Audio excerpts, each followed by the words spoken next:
Dr. Haji Sahasan Muhammad. Assalamualaikum warahmatullahi wabarakatuh. Innal hamdalillah nahmaduhu wa nasta'inuhu wa nastahdihi wa nastaghfiruh wa natubu ilayhi wa natawakkalu alayhi wa na'udzu billahi min shururi anfusina wa sayyiati a'malina may yahdihillahu fala mudilla lahu wa may yudlil fala hadiya lahu. Allahumma salli wa sallim wa barik ala Muhammad wa ala ali Muhammad kama sallaita wa sallamta wa barakta ala Ibrahim wa ala ali Ibrahim fil alamin innaka Hamidum Majid. Amma ba'd. Muslim-Muslimat al-Hati dan dikasihi sekalian, kita masih lagi pada ayat 24 dari surah Yusuf. Sila buka pada muka surat 564, jilid yang keempat, surah Yusuf. A'udzubillahi minasyaitanirrajim. Wa laqad hammat bih wa hamma biha laula ar-ra'a burhana rabbih. Kadzalika linasrifa anhu as-su'a wal fahsya. Innahu min ibadina al-mukhlasin. Sungguhnya wanita itu telah maksud melakukan buatan itu dengan Yusuf, dan Yusuf pun maksud melakukan pula buatan itu dengannya. Andai kata dia tidak melihat tanda dari Tuhannya. Demikianlah agar kami malingkan daripadanya kemungkaran dan kekejian. Sungguhnya Yusuf itu termasuk kalangan hamba-hamba kami yang terpilih. Jadi telah saya jelaskan dalam kuliah lalu, tanda dari Tuhan yang dilihat. Ada beberapa pendapat. Ibn Jarir mengatakan yang benar Yusuf melihat tanda dari Allah, mencegahnya untuk buat dosa yang diinginkan. Boleh jadi tanda itu adalah susuk wajah Nabi Yaqub, ataupun malaikat, ataupun tulisan yang melarang dia melakukan buatan itu. Tidak ada hujah yang pasti yang mampu menentukan bentuk dari tanda yang dimaksudkan itu. Walaupun kata Syekh Muhammad Amin Asy-Syanqiti, sampai datang 4 peringatan daripada Allah berupa ayat-ayat dari surah Ra'ad, iaitu afaman huwa qa'imun ala kulli nafsin mimma kasabat. Kemudian datang ayat inna 'alaikum lahafizin, surah Al-Infitar. Kemudian datang wala taqrabu zina, surah Al-Isra. Kemudian datang wattaqu yawman turja'una fihi ila Allah, dari surah Al-Baqarah. Ini kata Muhammad Amin Asy-Syanqiti, tak munasabah. Takkanlah seorang Nabi sampai 4 kali peringatan daripada Allah masih lagi dia tak perasan untuk berhenti. Ini adalah benda yang tidak masuk akal, kata beliau. Madailah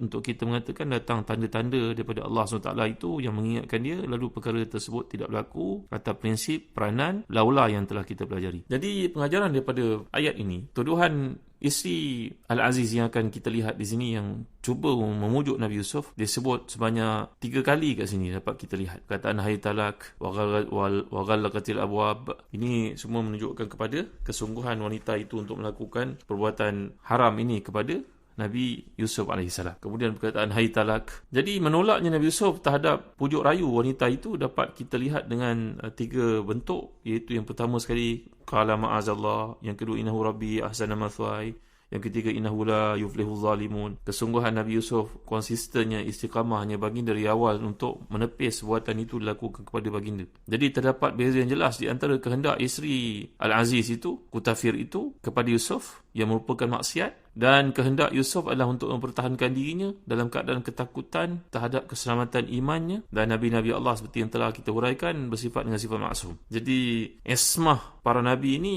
seperti ditulis oleh Syekh Wahbah Zuhaili dalam tafsir Al-Munir. Yang pertama sekali, ismah daripada buatan zina. Takkan mungkin seorang Nabi melakukan buatan yang haram ini. Samalah halnya jika membalas sebuah kebaikan yang telah diberikan oleh keluarga tersebut dengan perkara yang keji. Ini adalah satu perkara yang tidak bersesuaian langsung dengan pangkat seorang Nabi yang merupakan maksum. Yang kedua, dari sudut ismah ni, bahawa roh kejahatan dan buatan keji dijauhkan daripada seorang Nabi. Bahawasanya kecenderungan, niat ataupun lintasan untuk melakukan buatan yang haram itu pun memang tidak pernah ada dalam diri seorang Nabi. Sama seperti Nabi SAW ketika dalam Hudaibiyah, maka ada satu orang daripada perwakilan Quraisy itu yang datang, dan pada ketika itu Nabi berpeluang untuk mengambil tindakan terhadapnya, membunuhnya. Lalu para sahabat tanya kepada Rasulullah, wahai Rasulullah, mengapa Rasulullah SAW tak ambil tindakannya pada waktu itu sedangkan waktu amat sesuai sekali? Maka jawapan Nabi SAW, tidak mungkin ada lintasan satu keburukan dalam diri seorang Nabi untuk mengambil kesempatan terhadap orang lain. Walaupun dia berada pada posisi pesalah, tapi tidak mungkin aku mengambil kesempatan terhadap kedudukan pada waktu itu untuk melakukan buatan itu kepadanya. Jadi merupakan satu perkara yang mustahil apabila seorang para Nabi melakukan satu dosa kemudian tidak bertaubat dan mohon keampunan kepada Allah SWT. Siapa saja yang yang ada terkait dengan kejadian itu pasti akan bersaksi bahawa Nabi Yusuf bersih daripada segala maksiat. Jadi di antara orang yang punya kaitan dengan peristiwa tersebut antaranya Zulaikha, isteri Al-Aziz sendiri, nanti kita akan lihat dalam ayat yang akan datang, kemudian perempuan-perempuan dalam bandar itu, dalam kota itu, dan juga persaksian daripada Allah SWT, dan juga semuanya bersaksi bahawa Nabi Yusuf berada di pihak yang benar. Kemudian para ulama berpendapat bahawa seorang saksi dari keluarga perempuan itu yang akan kita lihat dalam ayat berikut, sama ada dia merupakan seorang bayi ataupun seorang saksi dewasa, iaitulah dalam ayat ke-25, a'udzubillahi minasyaitonirrajim.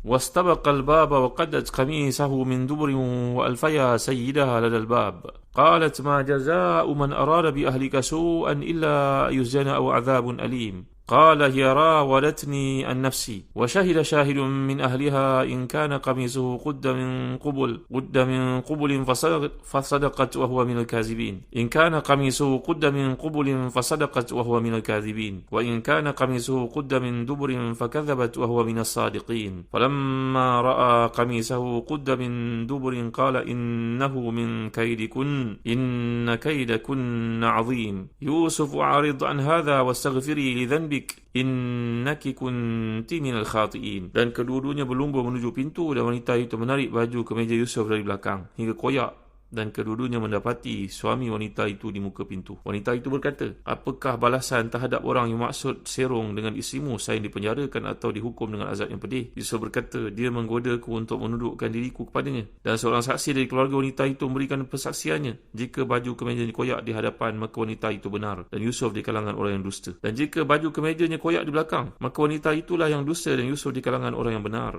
Maka tak kala suami wanita itu melihat baju kemeja Yusuf koyak di belakang, berkatalah dia, sungguhnya kejadian ini adalah termasuk antara tipu dayamu. Sungguhnya tipu dayamu itu adalah besar. Hai Yusuf, berpalinglah dari ini, dan kamu, wahai isteriku, mohonlah ampun atas dosamu itu, kerana kamu sungguhnya termasuk orang yang buat salah. Jadi Allah menceritakan tentang keadaan mereka berdua ketika berlomba keluar dari bilik tersebut, ruang tersebut. Yusuf lari ingin menyelamatkan diri. Wanita itu mengejarnya. Cukup dramatik apa yang dimaksudkan di sini tuan. Mengejarnya di belakang dan berjaya menarik pakaian Yusuf. Sedangkan wanita ini lebih tua dari Yusuf. Nampak bagaimana energi yang ada untuk melakukan maksiat menyebabkan dia mampu berlumba dengan Nabi Yusuf dan berjaya menarik pakaiannya sampai koyak.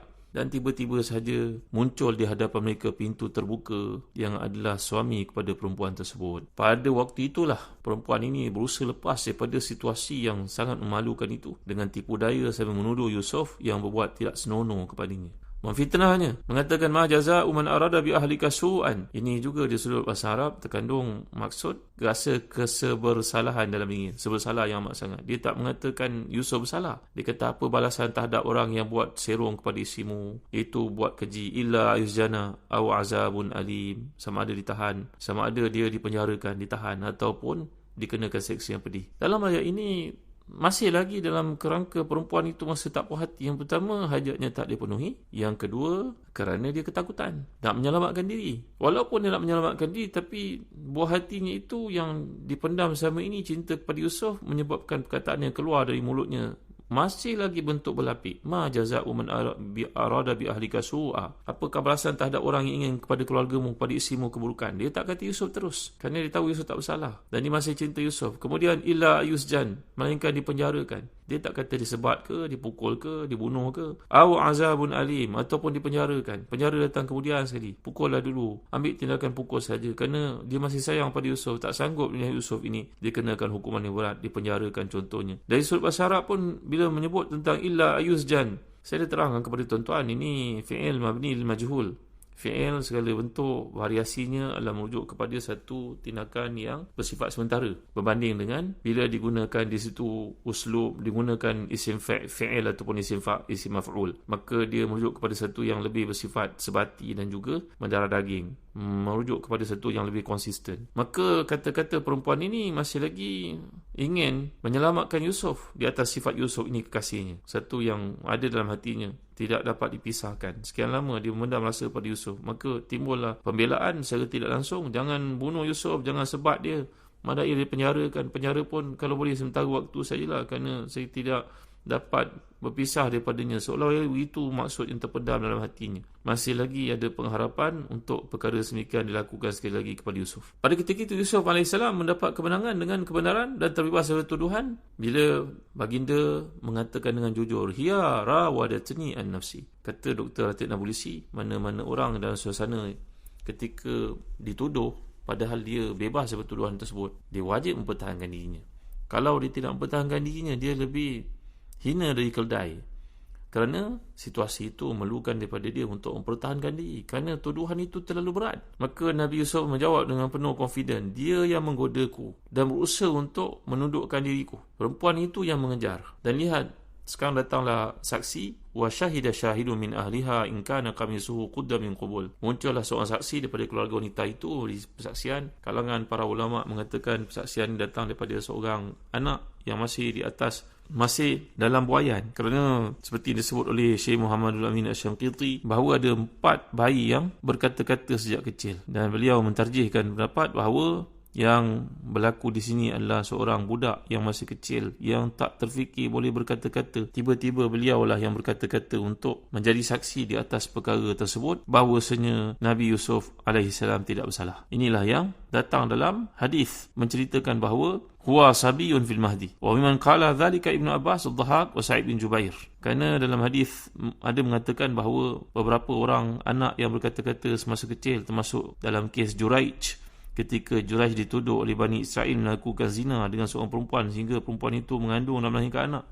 Maka anak itu berkata-kata untuk menyelamatkan Juraij bahawa itu merupakan pembohongan dan tuduhan oleh orang berzina dengan wanita tersebut. Begitu juga kisah Nabi Isa AS ketika ibunya dituduh sebagai seorang perempuan jalanan yang jahat dan terlibat dalam perkara haram, maka Nabi Isa AS berkata mempertahankan si ibu. Demikian juga anak kepada Masyitah, ketika Masyitah merasa gusar untuk terjun dalam kuali yang panas pada zaman perintah Firaun supaya semua yang beriman itu dibunuh, maka wanita ini ketika teragak-agak, tiba-tiba anak yang sedang menyusu itu berkata kepada ibunya, mengapa takut? Ayo terjun wahai ibu. Begitu juga dalam kes ini, berdasarkan kepada hadis tersebut, menunjukkan bahawa hadis riwayat Ahmad, Ibn Jarir, Baihaqi dan juga Dalail, bahawa Nabi berkata takallama arba'atun wa hum sighar, Ibnu Masyitah Fir'aun wa syahidu Yusuf wa sahibu Juraij wa Isa bin Maryam. Bercakap anak-anak yang masih lagi dalam buayan, 4 orang dari mereka.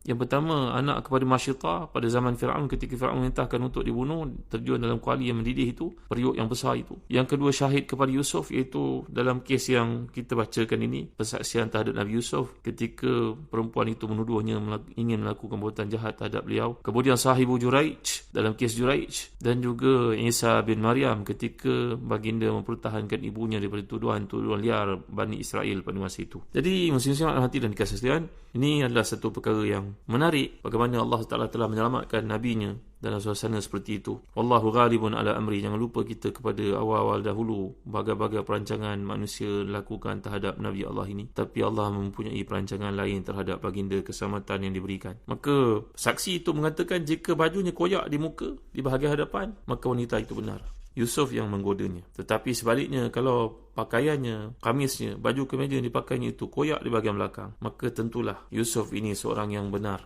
sedangkan perempuan itu merupakan orang yang bersalah. Dalam tafsir Qurtubi dibawa satu riwayat ketika perempuan itu berkata pada Yusuf AS, alangkah cantiknya wajahmu. Jawapan Yusuf AS, Allah telah mengurniakan kecantikan ini membentukkan aku sejak dalam rahim ibuku. Lalu perempuan itu memuji lagi, mengatakan cantiknya ma ahsana sya'rak, cantiknya rambut kau. Jawapannya, inilah bahagian yang pertama akan hancur bila aku dimasukkan dalam kubur. Perempuan itu berkata lagi, ma ahsana ainaik, cantiknya matamu. Maka jawapan Nabi Yusuf AS kepada perempuan itu, bihima anzuru ila rabbi, dengan kedua mata aku melihat Tuhanku. Maka perempuan itu berkata lagi, irfa' basarak wanzur fi wajhi, angkatlah muka atas, lihatlah kepada muka aku, kata perempuan itu. Maka jawapan Nabi Yusuf, ini akhaful ama fi akhirati, aku takut melihatmu, ia merupakan satu perbuatan yang haram, nanti di akhirat aku akan dibutakan. Tuan-tuan, ini dialog disebut oleh Imam Qurtubi, berlaku di antara Nabi Yusuf dengan wanita ini. InsyaAllah kita akan lanjutkan lagi dalam kuliah datang. Wallahu alam, wa sallallahu ala sayyidina Muhammad wa ala alihi wa sahbihi wa baraka wasallam. Walhamdulillahi rabbil alamin, wa barakallahu fikum. Wassalamu alaikum warahmatullahi wabarakatuh.